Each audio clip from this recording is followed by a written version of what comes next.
सुनसरी नेपालको प्रशासनको अर्को नाम भनेको स्लो र करप्ट हो, भ्रष्ट र ढिलासुस्ती हो भन्ने भनाइ निकै चर्चित छ।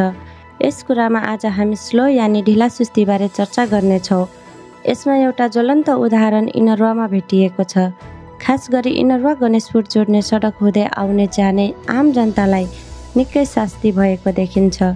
यो कुरा हो महेन्द्र चौक स्थित निस्कने बाटो राधाकृष्ण मन्दिर हुँदै गणेशपुर चिने मिल बङ्कुलुवा हुँदै रामधुनी 8 डुम्राहा जोड्ने बाटो हो। यसमा अन्य कुराका अतिरिक्त मुख्यत 12 किलोमिटर कुल सडक निर्माणका साथै कुरुवा र खदराहा खोलामा पुल निर्माणको ठेक्का रहेको छ।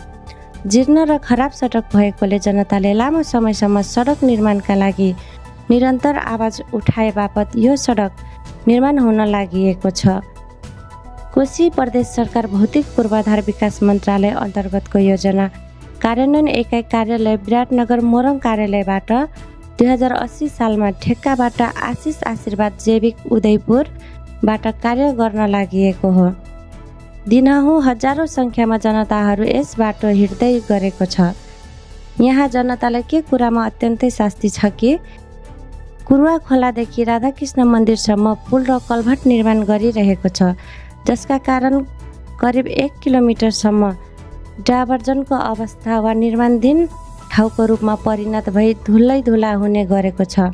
अझ वर्षा हुँदा यो बाटो पुरै ठप्प हुने गरेको छ र दुर्घटनाको जोखिम अत्यन्त बढेर जाने गरेको छ, जसले गर्दा यस क्षेत्रका जनता निकै नै इरिटेट भएको महसुस गर्दछन्।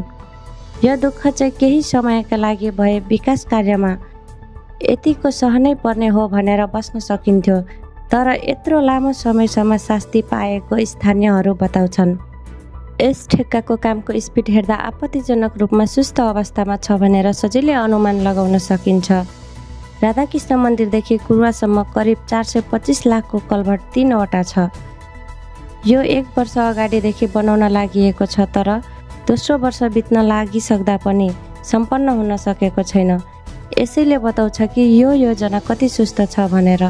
उता कुरुवा खोलामा पुलको निर्माण निकै सुस्त छ भने पुल एरिया बाहेकको क्षेत्रमा पनि पक्की सडक निर्माण हुन सकेको छैन। करिब 56 करोडको ठेक्कामा रहेको यस योजनाले यस क्षेत्रको जनतालाई यस ढिलासुस्तीको कारणले लगातार 3 वर्षसम्म धुला खुवाउने निश्चित छ। अझ समयसम्म सम्पन्न हुन सकेन भने कति दुःख पाउने हो जनताले थाहा छैन। यस परिप्रेक्ष्यमा यस योजनामा ढिलासुस्ती गर्ने प्रशासक होस् या ठेकेदारलाई दुवैलाई सचेत गराउनु आवश्यक छ। अन्यथा ढिलासुस्ती गर्नेलाई के सजाय दिने कुरातर्फ पनि एक्सन लिनु जरुरी रहेको स्थानीयहरू बताउँछन्।